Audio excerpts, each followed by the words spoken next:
Hello, very warm welcome everyone to my channel. It's been a long time since I've published anything, so I thought it was about time that I correct that.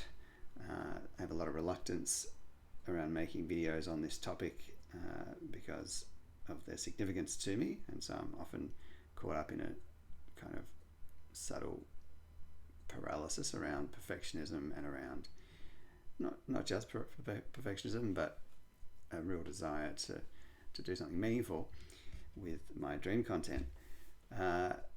However, today I thought what I would do is just dive in with a description of a dream that I had last night.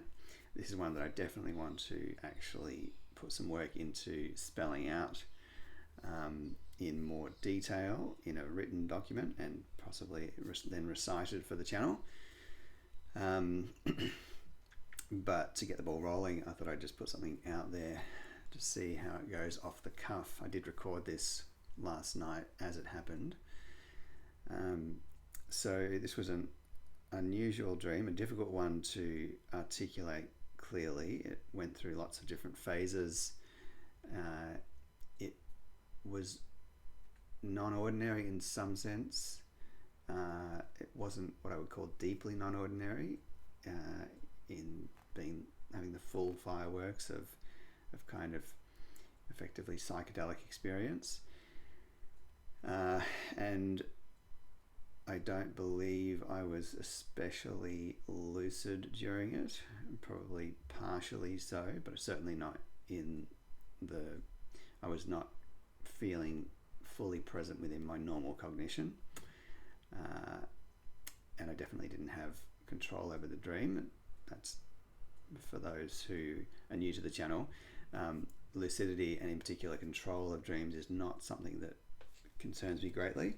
I don't think that it's central to the discussion of non-ordinary dreams. But as for the content of the dream, now it seems to begin and end with a motif of a black and white photograph, a very old black and white photograph. So it looks like something from 100 years ago, both in the quality of the picture and the environment. It looks like an old worldy kind of environment. And there's a building, maybe a house or a farmstead, and there's a fairly stout woman standing there, older woman, maybe in her 60s, and it's just a photograph of her. So I feel like this comes in at the beginning and the end of the dream. And as I said, this dream chops and changes between some pretty starkly different concepts, so bear with me. So I remember this at the beginning, this image, and then I think I next remember walking along a street in modern times, a suburban street with one or two other people, and we are we're either underprivileged or we're in some sort of trouble. And there's a truck parked with a sign on the back which is pointing us towards a laneway. Apparently there's some sense of there being some support or something in that direction that we ought to be tracking towards. But as we approach, there's the appearance of one or two other people coming towards us who have a malevolent energy about them. They seem to know what we're about.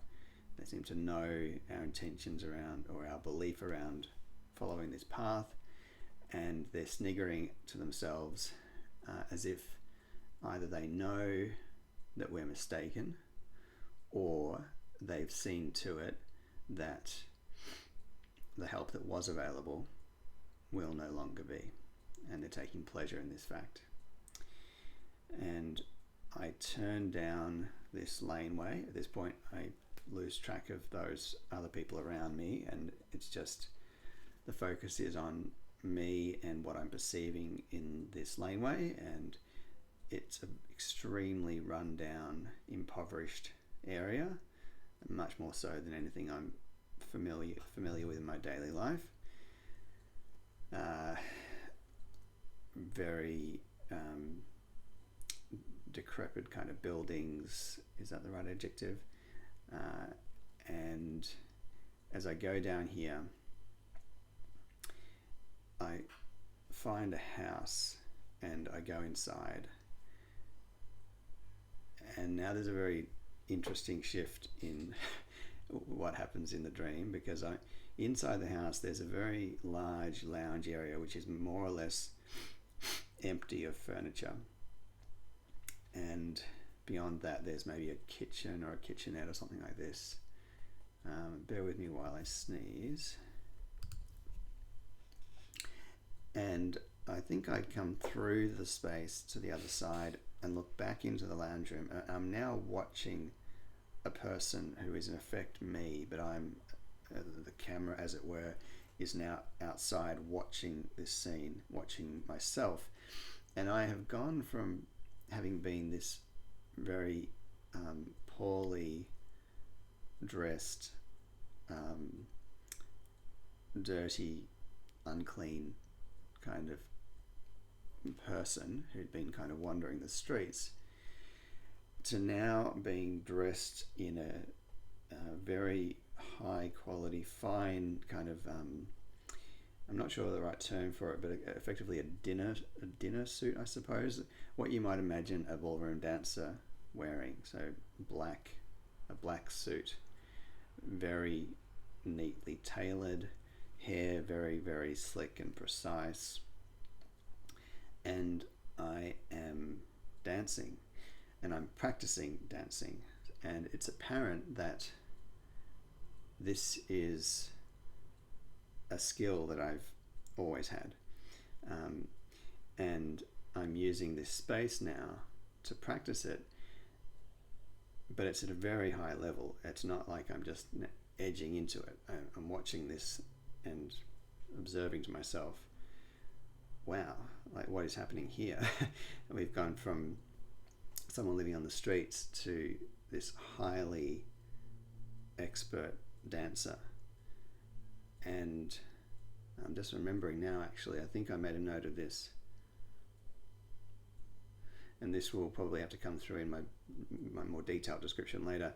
There was something about not a second person, but a kind of an energetic imprint of a partner, and so some sort of interaction with that as well. And after a little while, the front, I'm watching this person, and beyond them is the front door that I've come through, which is glass, frosted glass, and I can see approaching from some distance the kind of the light outline of a child who's coming home apparently to this house. And I recognize that I need to leave. This is not my place, and he's going to come in and I need to not be there. So as he's approaching, this dancer is making for the back door, and just as I exit the back door, the boy enters, and now I'm watching the camera angle of the dream is now still in the house for a little while, witnessing the boy enter the house. He's just come back from school. He's like in normal little boy, normal mood. Comes to the dining table, and there's an object which I apparently have left behind, which is basically a kind of a cylinder, possibly something around this size, in gold, maybe not gold, copper, I would say, with some texture to it. And it's sitting on the table, and I've left it there, I think, as some sort of gift. I don't know how conscious I was. I don't think I was conscious of doing that when I was leaving, but now that I see it, it appears to be that that's what I've done. And the boy's mother is there as well, and he's quite astonished by this object and quite taken by it.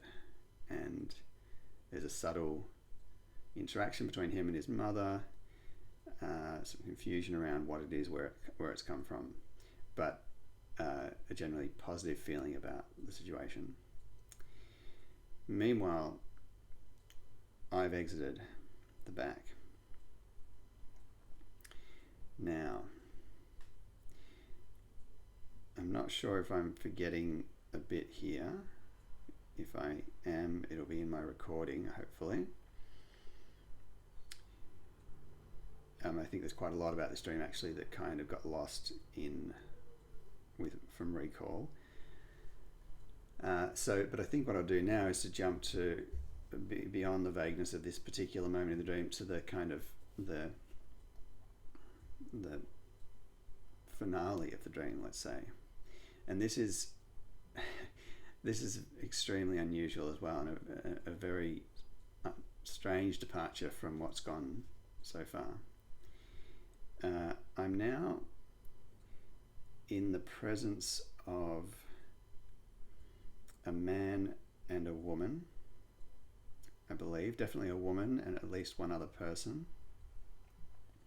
We all know each other, we're related in some way to each other, we have some association with each other. There is something of a energetic feel, again, of a kind of olden times location. I feel as if there might be some small little, almost like a little outhouse building to one side that is outside. And, right. Okay, something very critical has just dawned on me that I had forgotten about, that was in the recording. And I think this came after I left the house,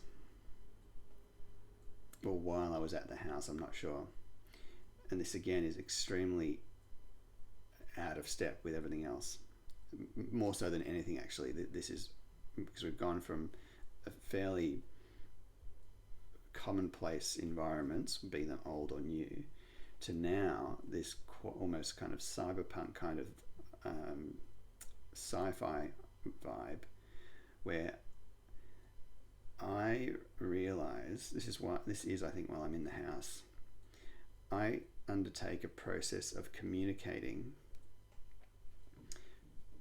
to two people, one of whom is me, in some future place, or some maybe parallel place. But these two people are in some sort of, they're inside a room in a building, some sort of, it feels like a technical kind of space. And I'm in the house, but I've entered into some sort of like mental space. And I have the perception of there being these springs, very long, narrow springs, kind of coils. I think only a few of them, but kind of spread out over, it feels like quite long distances in some sort of other plane. And by the application of mental energy, I am sending along those springs small kind of metal like washers, little rings that are just wider than the spring, and so they can travel along them. And equally, I think I'm receiving them towards me as well from this other end. The other end is these other two people, myself being one of them, not my current self, but an actual future or alternate me. So this is not just like typical dream splitting between, viewer and viewed. This is two separate people. It's just that one of them is a future version of me. And there's this sense of I'm discovering, I don't know whether I'd done this in the past or I'd thought about it, but I'm discovering in this moment doing it, that I can do this, that it's a possible thing and that it's real. So that maybe I'm initially sending these rings along these spirals and not really knowing what's happening or what it's doing, but then I receive acknowledgement of their being received at the other end, and I get a return message of some sort, and I can physically see these other two people and immediately understand the context that, right, this is this future place, and we are communicating back and forth with each other through this weird mechanism. And so there's a great sense of excitement and relief and nourishment about it. It's really a fairly spiritual state, despite being unusually mechanical in its nature. And at this point right now, right this second, I can't remember if there was much more that went on between us. If we had a conversation, there was a small amount of I suppose what you call verbal content to it, or language content, but it was primarily not that. I'm just going to pause 1 second just to reflect on that. Yeah, so I think that's all there is to say on that, except that there's a very strong sense of something's been achieved here, something's been initiated. There was a breakthrough had been made, and now there was this new pathway of communication that was relevant and important to me moving forward. So, leaving the house and coming back to this scene where there's a woman and I think one other person who I think is a man. We all know each other. There's some sort of small little building that looks very olden days, and the woman is wearing a very plain dress, probably kind of knee-length dress, and she has a sense of anticipation about her, because we all realize that something very interesting is about to happen. She knows that me and this other guy have come into knowledge about a special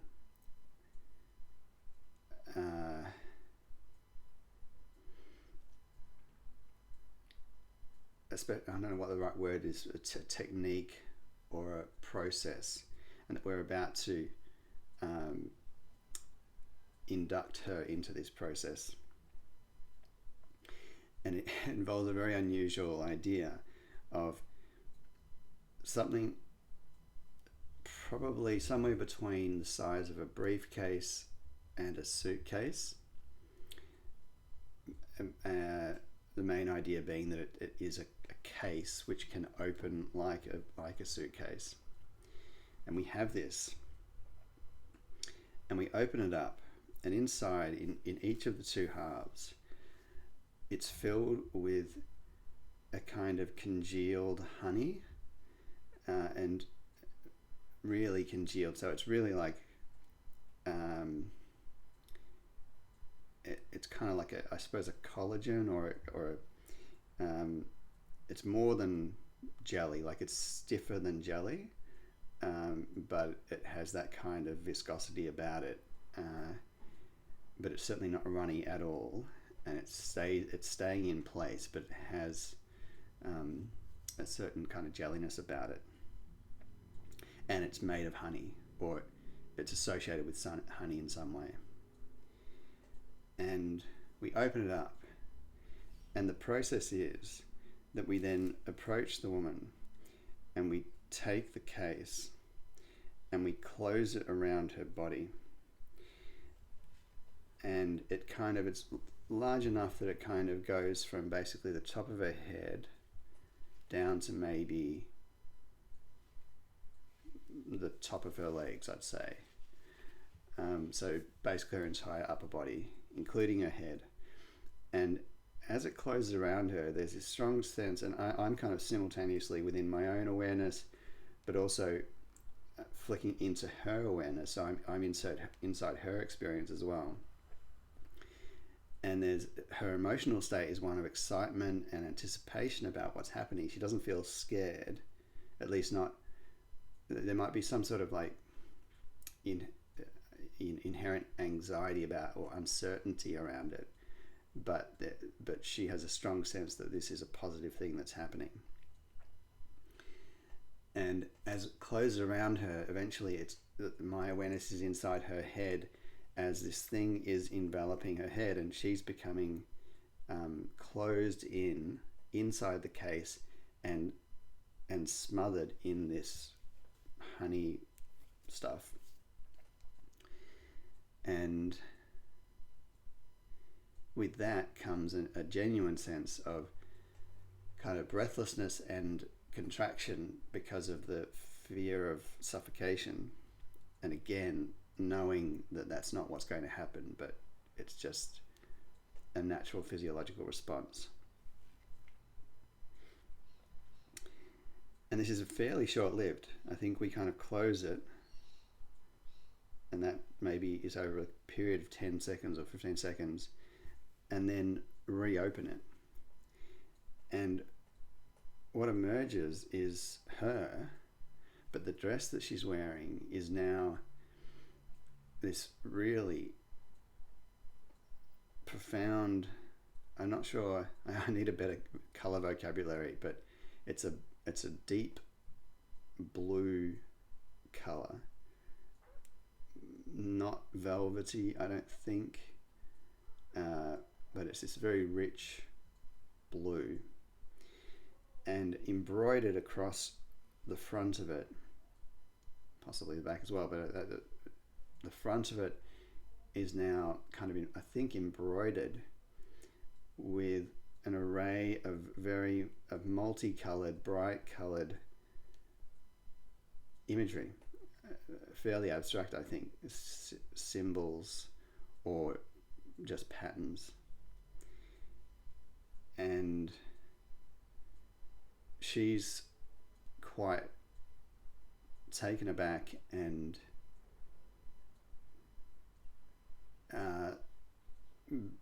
bewildered by what's happening, really. Like, she's trying to take it in.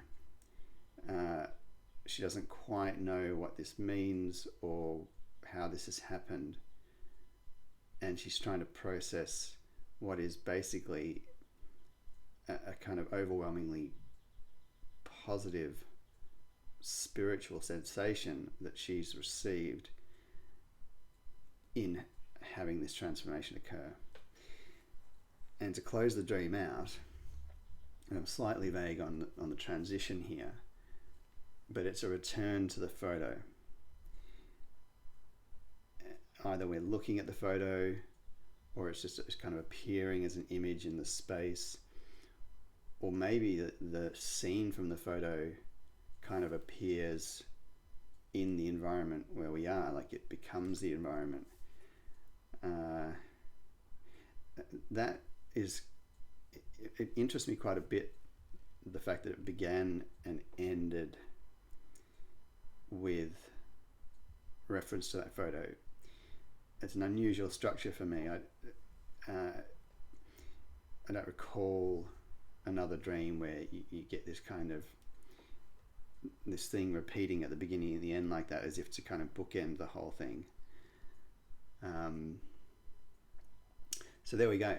That's currently my best recollection. I think I probably don't have much more than that on the recording, but what I like to do in terms of writing these out is to try to get creative and really introspective in trying to articulate the emotional states at each of these phases, how they felt, and often it's physical as well, so and various other levels as well, philosophical or intellectual, but trying to just kind of tease out a little bit.